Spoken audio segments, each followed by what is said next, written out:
Assalamualaikum warahmatullahi wabarakatuh.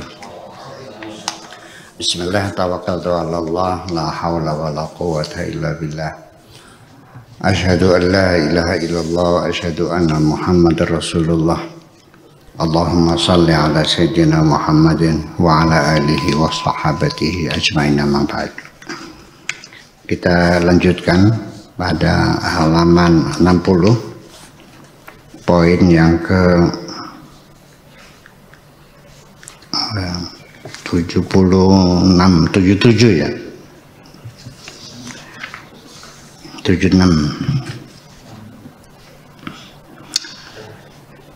Al-ma'arifu al-muta'alliqatu bisiwa ya, maksudnya bisiwa ya. Nukira fil ma'arifi allati tata'allaqu bi. Udah. Poin ke-77, nutiqa kullu syai'in hijabahu idza nataqa.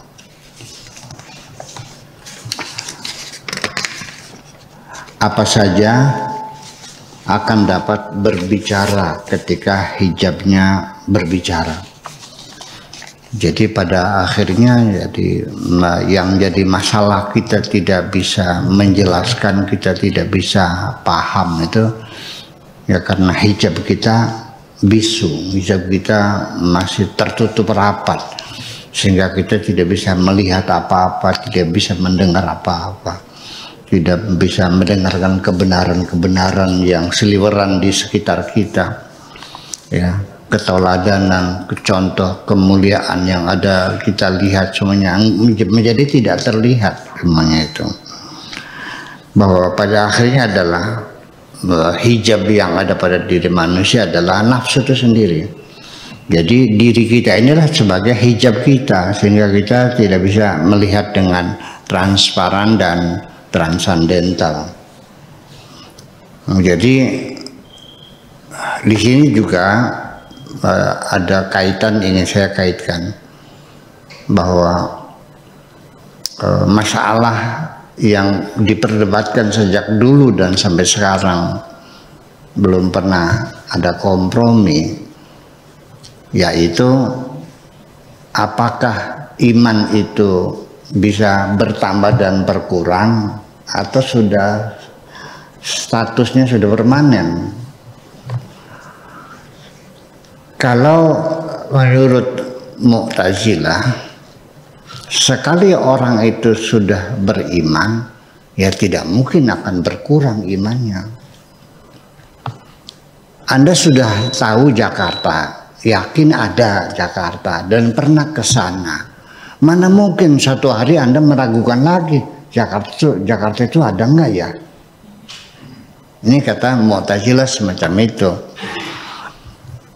Tetapi di dalam Al-Quran itu banyak ayat-ayat yang menyatakan wazdadu imana wa tasdiqa, gimana mereka bertambah. Lalu bagaimana? Nah, para ahli sunnah wal jamaah meyakini iman itu bertambah dan berkurang. Jadi ada pasang surutnya kemana itu. Saya ingin mengatakan bahwa yang dimaksudkan dengan bertambahnya iman itu artinya ketika hijabnya dikurangi, dicabut, maka akan bertambah. Tapi ketika hijabnya ditambah, ya akhirnya imannya berkurang. Jadi satu adalah hijabnya itu sendiri bertambah dan berkurang. Kemudian yang kedua, bahwa yang inti substansi imannya ya memang tidak bertambah dan berkurang menurut saya, tetapi sinarnya itulah yang bertambah dan berkurang. Jadi yang bertambah itu sinarnya, seperti kita punya bohlam lah, kita beli yang berapa, yang 8 watt ya sekarang, terang kan 8 watt. Setelah 5 tahun susut enggak penyinarannya? Susut, akan semakin redup. Iya. Nah, redupnya ini kenapa? Ya, coba kita lihat, ambil lap yang bersih, di lap, dikasihnya ternyata sudah banyak debu. Jadi yang menyebabkan sinar itu berkurang karena banyak debu yang melekat pada kaca itu. Nah, iman juga sama. Kita merasakan, saya mau nanya adalah kepada Pak Afkar, ngaji rasa. Pernah nggak suatu ketika Anda merasakan nyaman sekali sholat tuh? Wokal pisan, pernah nggak? Pernah nggak ngerasa malas banget, ada nggak? Apakah itu bertambah dan berkurangnya iman? Oh tidak. Saya setuju dengan Mu'tazilah, iman itu tidak bertambah dan tidak berkurang. Nah, tetapi nyatanya gitu. Oh iya. Nah, itu ketika sedang rasanya malas sekali, itu menunjukkan imannya sedang berkurang. Ketika rajin banget sholat, nah berarti imannya sedang naik. Yang naik itu adalah sinarnya, bukan imannya. Nah, kenapa naik? Ya karena dibersihkan kacanya setiap hari, maka cahayanya lebih terang lagi. Nah, kalau kita abaikan terlalu banyak dosa-dosa, ya kita kurang istighfar, kurang bertobat kepada Allah, nggak pernah dibersihkan, ya kita juga lama-lama menjadi malas juga sholat itu. Sama saja, idza qamu ila sholati qamu kusala. Salah satunya ciri orang munafik itu kalau sholat malas. Tapi ketika Anda malas, ya bukan berarti Anda munafik. Iya, itu keimanan Anda sedang turun cahayanya itu karena terlalu banyak kotoran-kotoran, kan terlalu banyak dosa-dosa yang Anda lakukan. Jadi seperti itulah kira-kira bahwa persoalannya adalah kembali pada hijab itu sendiri, berupa debu-debu yang melekat di hati kita sehingga kita tidak transparan, tidak transandental. Dan itulah yang dimaksudkan izdadat imanan wa tasdiqa wa iman iman wa tasdiqa apa gimana? Banyak kayak gitu ya. Wa mazaduhum ila imana wa tasdiqa. Mereka akan semakin bertambah yakin dan semakin percaya kepada Tuhan. Itu seperti itu. Kemudian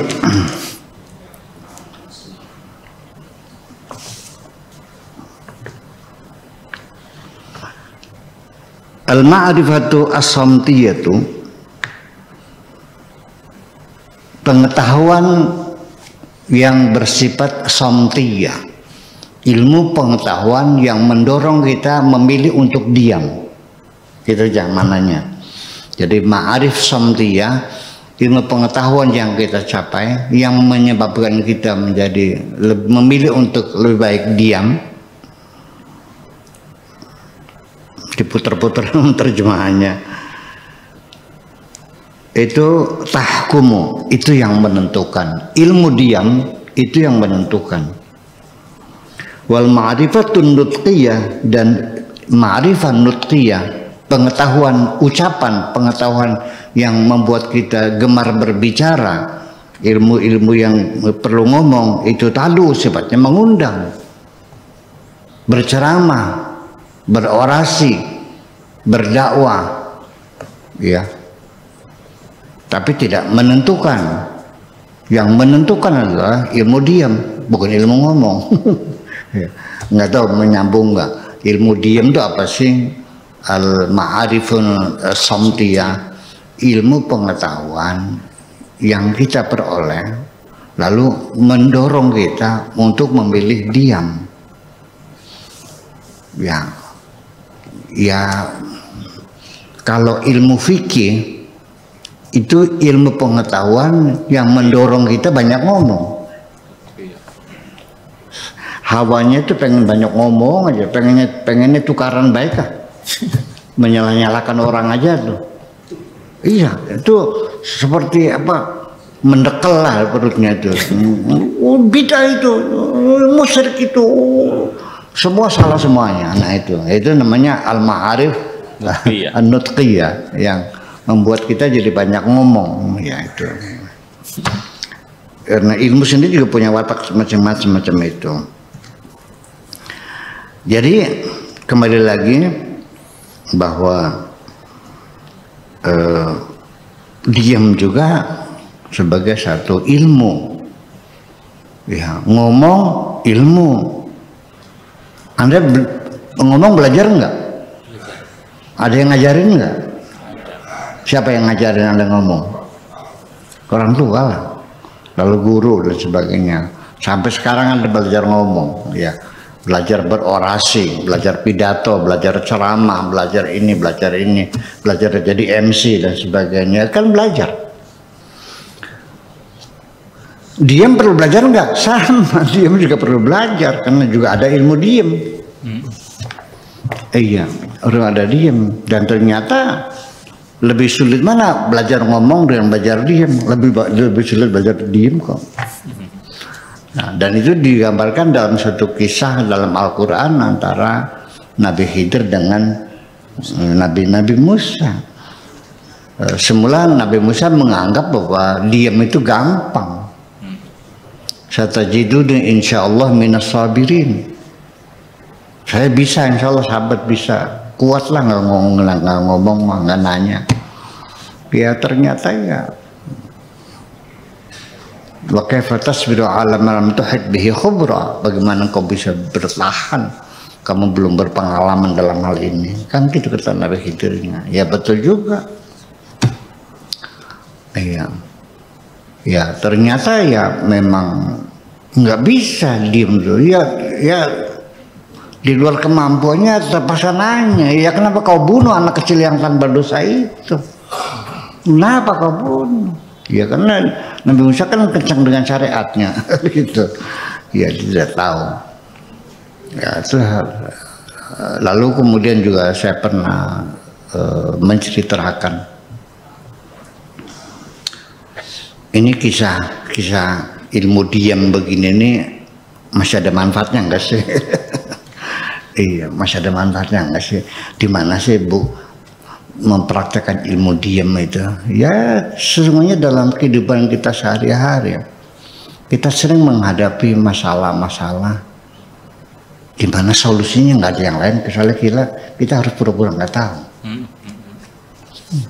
Kita tutup mulut, namanya tutup mulut. Gimana? Nggak tahu. Jadi nggak jelas.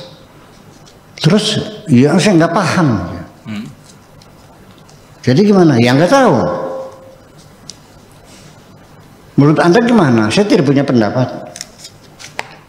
Akhirnya dijawab salah, dibantah salah, ya udah diam aja. Itu kalau sekali. Lalu pertanyaan yang mendasar bagi saya, Nabi Khidir membunuh anak dengan mangga seperti itu,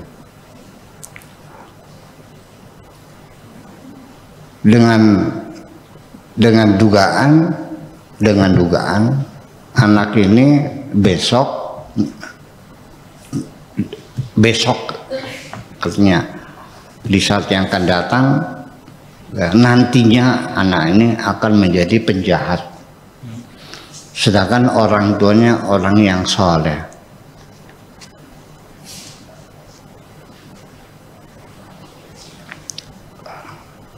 Yang jadi pertanyaan saya, di mana urgensinya? Secara hukum boleh enggak kita menindak seseorang yang diduga akan melakukan tindak kejahatan? Nggak ada. Seseorang ditangkap ketika sudah melakukan kejahatan. Kalau diduga yang nggak ada hukumnya dugaan mah. Nabi Khidir kan menduga. Masih relevan nggak pelajaran Al-Qurannya? Kita nanya, biar Anda berpikir kritis lah gitu. Nabi Khidir kan ketemu sama anak kecil dibunuh. Kata Nabi Khidir, "Lah, ngapain kamu bunuh? Apa dosa dia?" Nah itu kan. Ya artinya ternyata ya sampai sekarang saja itu tetap namanya badan intelijen sebagai mata dan telinga negara. Dia melakukan penelitian, kajian, pemantauan, pengamatan. Ya, semua seseorang itu gerak-geriknya dicatat, dihayati, dianalisa.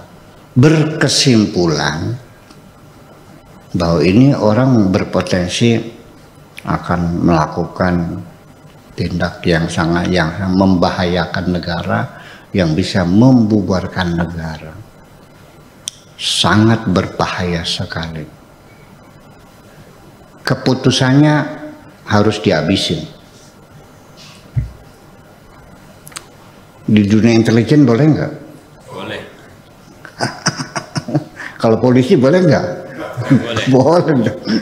Lah ya iya, silakan. Tetapi tetap konsekuensinya ketika Anda bunuh seseorang, ketangguhan menjadi masalah. Jadi syaratnya apa?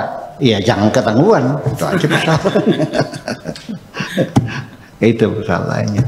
Jadi iya, ternyata bahwa dari pelajaran Al-Quran sendiri kita mengambil kesimpulan ternyata belajar diam lebih sulit daripada belajar ngomong. Karena yang menentukan adalah diam, bukan ngomong.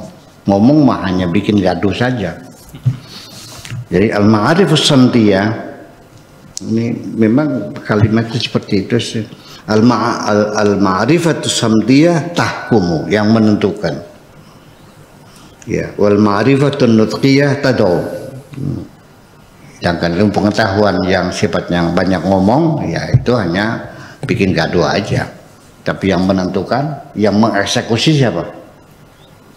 Ya ilmu yang diam itu, yang ada banyak ngomongnya. Ya kalau kepala bin nggak boleh banyak ngomong dong. Nggak boleh ngomong, diam nggak boleh. Kecuali Menteri Penerangan ya. Kalau Menteri Penerangan harus diem tuh sebanyak ngomong. Banyak ngomong. Harus banyak ngomong. Kalau kepala bin Diem. harus diem, nggak boleh banyak ngomong, no comment. Seolah-olah tidak tahu. Itu kira-kira. Lanjut. Ana aqrabu min an yuhissani al-ilmu wa ab'adu min an yudrikani. Aku lebih dekat daripada dapat dirasakan dengan keilmuan. Aku lebih dekat daripada dapat dirasakan berdasarkan keilmuan.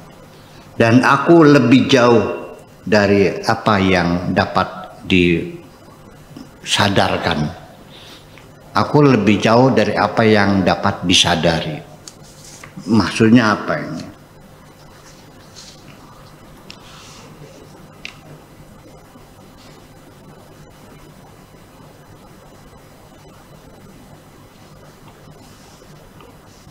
Aku lebih dekat dari apa yang dirasakan oleh ilmu, aku lebih jauh dari apa yang disadari. Bahwa Allah Subhanahu wa Ta'ala itu lebih dekat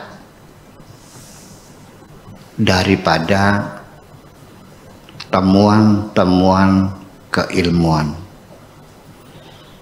Allah tidak usah dicari karena Allah tidak jauh, Allah dekat. Lebih dekat dari urat nadi. Aqrabu ilaihi min hablil warid. Allah lebih dekat dari urat nadi. Allah lebih dekat dari diri kita sendiri. Sehingga dekatnya Allah tidak perlu analisa ilmiah. Tidak perlu pembuktian. Bagaimana harusnya membuktikan? Yang lebih dekat yang ada. Sesuatu yang ada masa dibuktikan? Jadi aneh juga ya. Bagaimana engkau membuktikan adanya Allah? Memangnya Allah nggak ada sehingga adanya harus dibuktikan? Sekarang Pak Afkar, saya ada di hadapan Anda enggak? Ada. Buya Sakur ada nggak? Ada. Di mana sekarang dia? Di depan saya. Di depan Pak Afkar. Apakah perlu Anda membuktikan keberadaan saya? Saya menanya dulu. Haji Fuad, Anda melihat saya nggak? Lagi apa saya lagi? Kelihatan nggak? Bahasanya ngomongnya terdengar nggak? Apakah Anda dituntut harus membuktikan keberadaan Buya? Jadi persoalannya adalah orang ingin membuktikan adanya Tuhan. Sepertinya Tuhan itu antara ada dan tidak ada. Ya ini. Lalu dibuktikannya dengan sesuatu yang mungkin. Makhlukat yang termasuknya adalah minal mumkinat. Bagaimana mumkinat membuktikan wajibul wujud? Bagaimana makhluk-makhluk yang mungkin, artinya mungkin dicipta mungkin tidak, menjadi alat bukti untuk sesuatu yang wajib adanya? Kan nggak masuk akal semuanya. Ini jadi persoalan besar. Jangan bingung Pak Rahmat. Iya, jangan bingung. Jadi makanya itulah menjadi kesulitan bahwa Allah lebih dekat dari min an yuhassanil ilmu wa abadu min an yudrikani. Jadi aku lebih dekat dari kemampuan ilmu menjangkau, ya. Lebih dekat dari kemampuan ilmu menjangkau, dan aku lebih jauh daripada kemampuan ilmu memahami. Itu persoalannya. Memang bahasanya begini. Jadi saya sendiri juga mohon maaf nih Pak Afkar, kadang-kadang saya merasakan betapa saya lemahnya itu. Ya, ketika saya bukan tidak paham, tapi saya tidak bisa memindahkan pemahaman saya kepada Anda.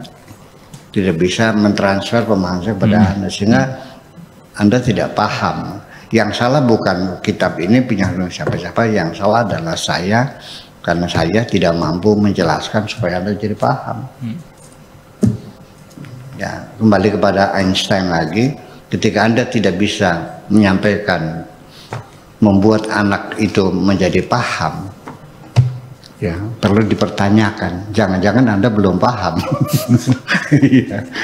So, kalau tidak paham silakan dengan cara muter-muter bagaimana caranya, ya tolong sampaikan, orang pasti paham demikian. Itulah salah satu kelemahan, ya, masalah, ya, apalagi ini memang kalimatnya bukan kalimat-kalimat biasa yang bisa kita baca di kitab-kitab fikih, ya, yang sangat jelas dan gamblang. Ini adalah renungan spiritual yang sangat dalam sekali. Ya, auqafani baina yadayhi.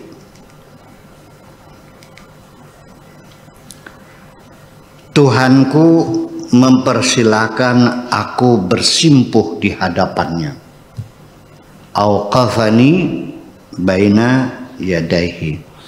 Tuhanku mempersilakan aku simpuh di hadapannya.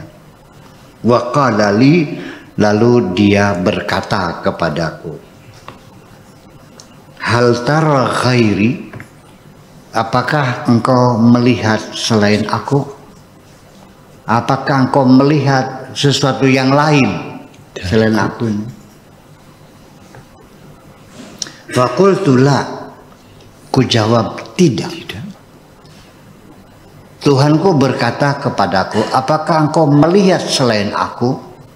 Ku jawab tidak. Aku tidak melihat selain engkau.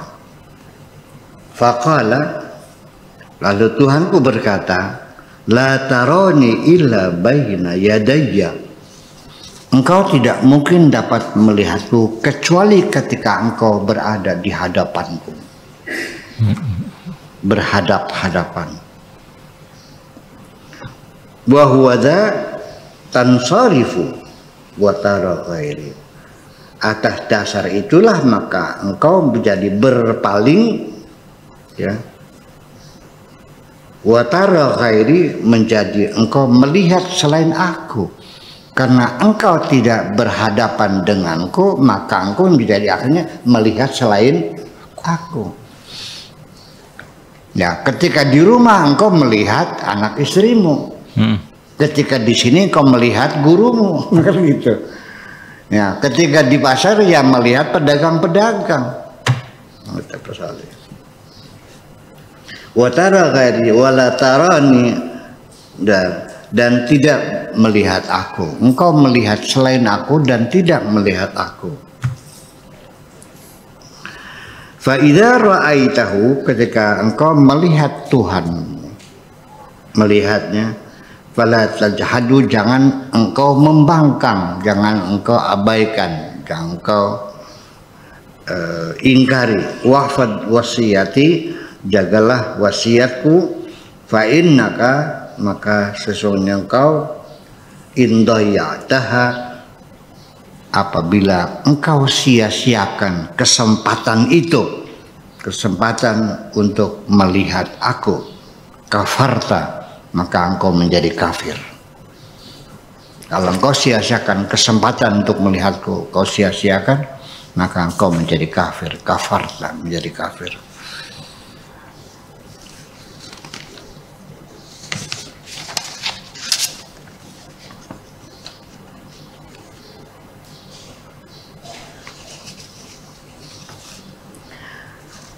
Aku dipersilakan bersimpuh di hadapannya dan berkata kepadaku, apakah engkau melihat selain aku? Ku jawab, tidak. Dia berkata, engkau tidak akan dapat melihatku kecuali di hadapanku. Itulah yang menyebabkan engkau berpaling lalu engkau melihat selain aku. Dan akibatnya engkau tidak melihatku. Apabila engkau melihatku, maka jangan engkau ingkari. Jagalah wasiatku. Apabila engkau sia-siakan, maka engkau menjadi kafir. Ketika dia mengatakan aku, ketika dia mengatakan aku, ya. Wa idza qala laka, ketika dia berkata kepadamu ana, aku, fasaddiqhu, percayailah. Faqad sadaqtuhu, aku juga mempercayainya. Wa idza qala laka huwa, ketika dia berkata dia, kalau dia mengatakan aku, percayalah. Kalau dia mengatakan dia, fakadibu, jangan dipercaya. Monggo percaya. Fa ini qad kadzabtuhu, aku juga tidak percaya kepadanya. Artinya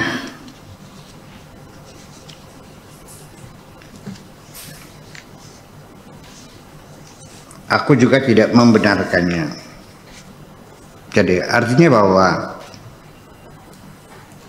ketika aku diperkenankan oleh Tuhanku untuk duduk bersimpuh di hadapannya, ini adalah pengalaman spiritual di mana kita menghadapi suasana keheningan, kekhusyuan, kerinduan, cinta yang menggelora. Lalu kita mencari tempat yang sunyi, di hutan, di gua, di lautan dan sebagainya. Ingin melakukan introspeksi, melakukan self koreksi, untuk melakukan perenungan-perenungan dalam rangka mencari pencerahan. Itulah yang dimaksudkan ketika Tuhanku mempersilahkan aku duduk bersimpuh di hadapan, seperti itu. Ini memang perlu diterjemahkan ya. Nah ini kan kalau kita kan punya tradisi setiap tahun sekali, yaitu bulan Dzulqa'dah sampai Dzulhijjah, 40 hari sambil puasa. Ya, tapi sampai sekarang saya masih tetap menggunakan metode puasa yang sama seperti puasa bulan puasa. Artinya ada imsaknya, ada buka puasanya, makanannya ya bebas, boleh makan apa saja, nggak ada pantangan.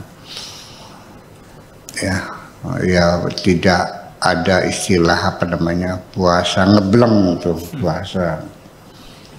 Hanya baru pernah 1 kali saya melakukan uji coba puasa 1 minggu. Nggak makan, nggak minum, nggak tidur. Sampai nanti kalau berhasil ya sampai 40 hari lah gitu. sampai tekan kontrak siap mati. Iya, karena bagaimanapun juga harganya mahal ya. Membuka rahasia itu harganya mahal banget. Iya, di lembah silikon itu bagaimana mencari blueprint teknologi yang canggih itu harganya mahal kok. Ya dia. Ya, sama miliaran dolar harganya itu. Iya, maka kita juga mau membuka rahasia juga mahal ya. Ya itulah makanya baru satu kali ya yang saya uji coba kan Mas Epeng, bapaknya Jaul, Mas Epeng itu 1 hari, satu minggu puasanya, nggak makan, nggak minum, nggak tidur, puasanya seminggu. Jadi bukan dari terbit matahari sampai tenggelam, bukan ya seminggu. Dan ketika saya membimbing, ya saya juga di sampingnya. Engkau melihat aku ketika engkau berhadapan denganku, kan gitu, artinya dibimbing yang semacam itu. Saya masih belum punya keberanian untuk melangkah sampai 40 hari, apalagi mencoba kepada yang lain. Kalau sudah 40 hari kan ada kontrak, udah di atas segel, tidak akan menuntut kalau mati. Ukurnya kan mati. Iya, kalau siap boleh. Segel bersama ini saya menyatakan atas pilihan saya sendiri tanpa paksaan, saya ingin puasa 40 hari nggak mau tidur. Resikonya apabila saya tidak panjang umur, saya tidak menuntut kepada Buya. Siap, itu boleh. Ya, tapi yang jadi masalah kan saya yang membimbingnya kan harus ikut puasa juga. Nah, ini masalah. Itu yang jadi masalahnya. Iya. Jadi kalau banyak mursyid nyuruh puasa, dianya nggak puasa nggak apa kok. Iya kan, iya itu kan jargon nih. Ya, muridnya pada puasa, dianya nggak puasa, macam itu. Ya karena dalam keadaan berpuasa itu, apalagi kita di tempat yang sunyi, kita merasakan bersimpuh di hadapan Tuhan. Ya, di situ terjadi suatu pencerahan yang luar biasa, sehingga kita banyak hal-hal yang tadinya dengan keilmuan kita sebatas oh begitu ya setelah kita masuk ke dalam wilayah pencerahan akhirnya banyak ohnya. Oh gitu, oh kebanyakan oh lama-lamanya ya oh itu kan bulat persoalannya ya, oh jadi begitu, oh iya adalah dari banyak sekali. Nah itulah yang namanya idrak. Jadi akrabu apa namanya tadi, akrabu min an yuhissanil ilmu wa ab'adu min an yudrikani. Itu kesadaran memahami itulah juga jauh. Tetap saja sekalipun Anda sudah berulang-ulang, tetap saja hakikat yang semestinya tetap Tuhanmu adalah mutlak pada akhirnya. Iya, masih O-nya O kecil, belum O besar. Iya, pada akhirnya. Karena kenapa? Ya karena bagaimanapun Tuhan tidak bisa diimajinasikan dengan apapun. Karena Allah Maha Mutlak dan tidak terikat dengan apapun. Itu. Oke, itu aja dulu deh. Sampai 81 ya, 81. Oke, Assalamualaikum warahmatullahi wabarakatuh. Waalaikumsalam warahmatullahi wabarakatuh.